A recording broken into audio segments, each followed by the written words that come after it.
One happy 2000. Well, I think the country is going to be very prosperous. Happy New Year to you. Great life. Donald Trump, who has been toying with the idea of running for president. Do you have a favorite concept car?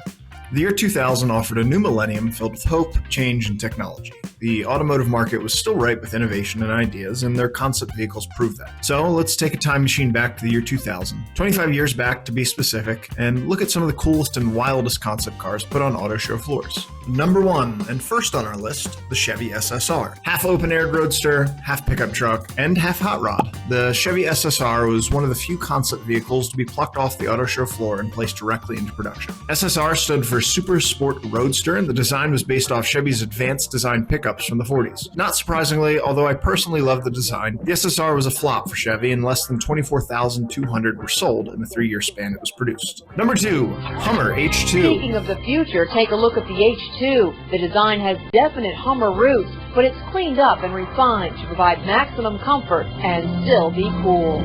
Next up on our list, and first on my personal list of worst cars ever made, is this abomination. Driven by the worst people you know and their best friends, the Hummer H2 was released to the general population as a concept in 2000. And this one's personal to me because I even remember sitting in this car as a 10-year-old when it first came out and thinking how cool it was.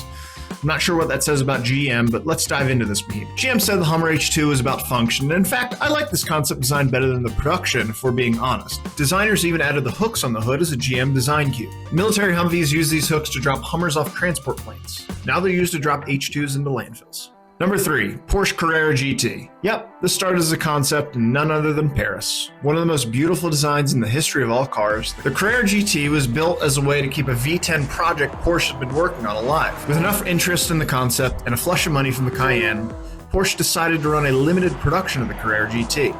By the end of production in 2006, just 1,270 of them were sold worldwide. Number 4, the Hyundai Neos. Yep, I don't care what you say, this is the ugliest car on this list. It debuted in Paris to the snobby elites there, and somehow this Neo concept took Hyundai 28 months to complete. Almost 2.5 years, and this is the best they could come up with. It had gull-wing doors though, and honestly looking at it now, doesn't this kind of look like Scyther from Pokemon? Number 5, the Honda Spocket. Yep, Spocket. It's a sports car with a pocket. Our tour of Japan continues, and this time I give you the Spocket. 2-door sports car with a pickup bed in the back. It debuted in 1999, but I saw the Spocket during my research and I just had to share it. The Spocket was a do-it-all hybrid with, yet again, butterfly doors.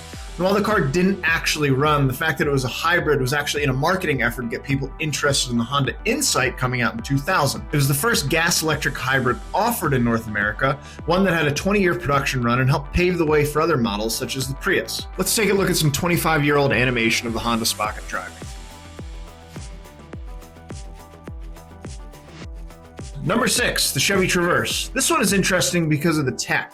2000 was hyper-tech focused, and so was this Traverse concept. Many of you may think of the Traverse as a bubble SUV driving on the road today, but that's not actually how it all started. In fact, the concept Traverse of 2000 sported one of the smallest personal computers in the market sliding out of the instrument panel. The Traverse was also fit with a modem and antenna, so you could reply to your boss's question about how to open the PDF while you were on vacation. Number 7, the Buick Lacrosse. This one has got to be the silliest and also best concept on this list. Let's start by looking at 2005's first model of the Lacrosse. Personally, it's fine and I'm nostalgic of it because my bubby would drive me around in one, but it looks nothing like the concept nor offers any of the capabilities they promised in 2000. The Lacrosse was a 4-door convertible pickup. It was a concept that could do it all, which seemed to be the theme of 2000's concepts. Total practicality, which in all actuality probably ended up making the cars even less practical. The Lacrosse featured a voice command system called the Quiet Servant, my pet name for Siri, and let's take a look at how that hood opens up. Number 8, and last on the list, the Subaru ST-X. The Subaru truck experimental. Just rolls off the tongue, doesn't it? This one's interesting because, in a sense, it just shows how cocky Subaru is getting.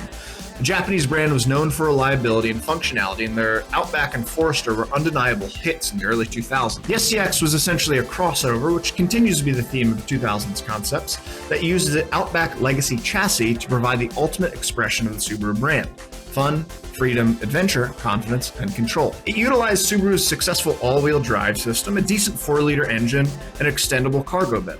That's it. No world's smallest laptop, no non-functional hybrid engine, no convertible, four-door pickup, truck crossover design, just a funky-looking Japanese truck. Perhaps this is what led to its eventual 3-year production under the name of Baja. They didn't dumb it down or up, just simply made the concept available without too many changes. Anyway, thanks for watching, and as always, subscribe, like, and share to get our latest video updates.